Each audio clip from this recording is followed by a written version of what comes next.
Hey everybody, welcome to Always Bored, Never Boring. Earlier in the year, I posted a video about some new board games that Games Workshop had announced, and then we didn't really hear anything else about those. But on the 13th of August, Games Workshop finally posted an announcement relating to those games, so we're just going to briefly talk about those in this video today. There are 3 games in total, and all of them are interesting in their own way. First of all, we have Blitz Bowl Season 2. It's effectively a slimmed down version of Blood Bowl, and I guess this is going to be coming out roughly in line with the new season of the full-scale game of Blood Bowl, and this is a nice introductory type game. You're going to be getting humans and dwarves as the 2 teams. And yeah, it's just a smaller, more condensed, faster version of Blood Bowl. And although I've not played it myself, I have heard good things about it. I've heard numerous people say that they actually enjoy it more than Blood Bowl. Interestingly, for this Season 2, it does look like it is more than just a repackage with new teams, because Games Workshop have said that they have polished the rules to perfection. So I guess they've incorporated some FAQs and maybe some errata. And I guess for people who love Blood Bowl or the Blood Bowl theme, this could be a fun way to introduce new players or just to have a quick game when you don't have time for a full-scale Blood Bowl match or tournament. The second game is called Warhammer Age of Sigmar Crypt Hunters. And when I first saw this one, my immediate thought was, it's a reskin of Lost Patrol. Lost Patrol is a game that came out back in the day, and then a few years back Games Workshop re-released it, and they basically hashed up the rules. They changed numerous rules and made it a very lopsided affair. I have covered Lost Patrol on my channel numerous times. I've done some playthroughs, and I've played through the game with the original rules, which are much better. Crypt Hunters looks like it is taking the core concept of Lost Patrol, but it is more of a Lost Patrol plus. It's obviously set in the Warhammer Age of Sigmar universe. You've got Stormcasts fighting against an endless horde of chain rasps. And from what they're saying here, it does look like you have special skills, abilities, and perhaps it is a more even match between the 2 forces.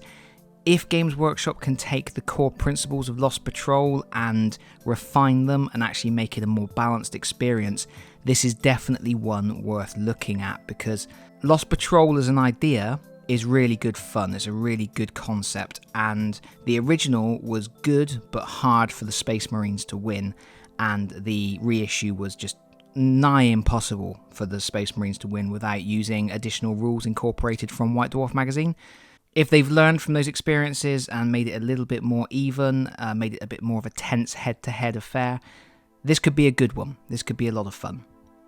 The third game is the one that interests me the most, because it is a spiritual successor to Space Marine Adventures Labyrinth of the Necrons, which was one of my favourite games the year it came out. I still play it a lot. It's an amazing solo game. It's also really good as a co-op game.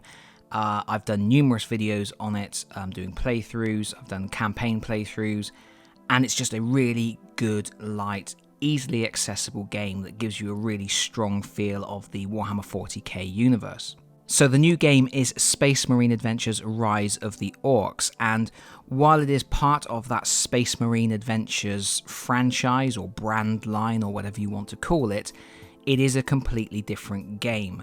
It's more of a tower defense game. You have Terminators, and they are fighting against an endless wave of orcs who are trying to destroy some kind of tower.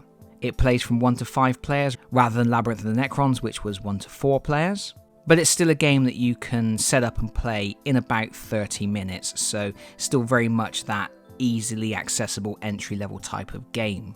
And it seems to me that they're using the name Space Marine Adventures not in the sense that these are games that are compatible or you can use the miniatures from one in the other, because that doesn't seem to be the case. It's more, I think, to do with they are creating a series of games that represent Space Marines having adventures, but the games themselves are unique, and that brand name is more to give it a sense of cohesion in terms of the lore. It's to say, hey, all of these games are happening in the same universe, and maybe you want to check out 40k when you're done with these. Regardless, this is a game that I am very interested in.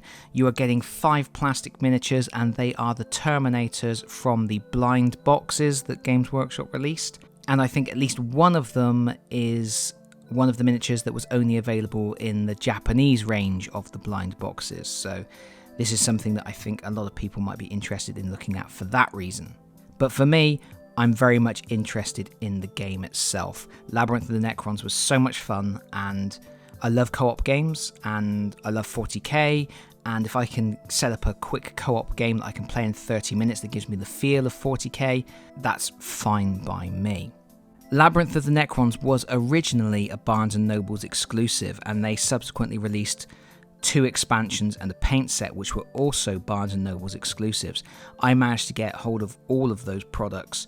I was kindly sent the base game by one of my subscribers, and then I was able to actually order the expansions from America and pay hideous amounts of taxes to get them sent over. And then subsequently, Games Workshop made the game available in the UK from game stores. The good news this time around is it looks like that distribution in the UK is going to be available from the get-go straight away. Because in the announcement, Games Workshop have said that all 3 games are available in North America from Barnes & Noble. All 3 games will also be available in Germany. And Space Marine Adventures Rise of the Orks, and only Rise of the Orks, will be available in the UK from game stores. Games Workshop have not announced a release date for these games yet. They said soon.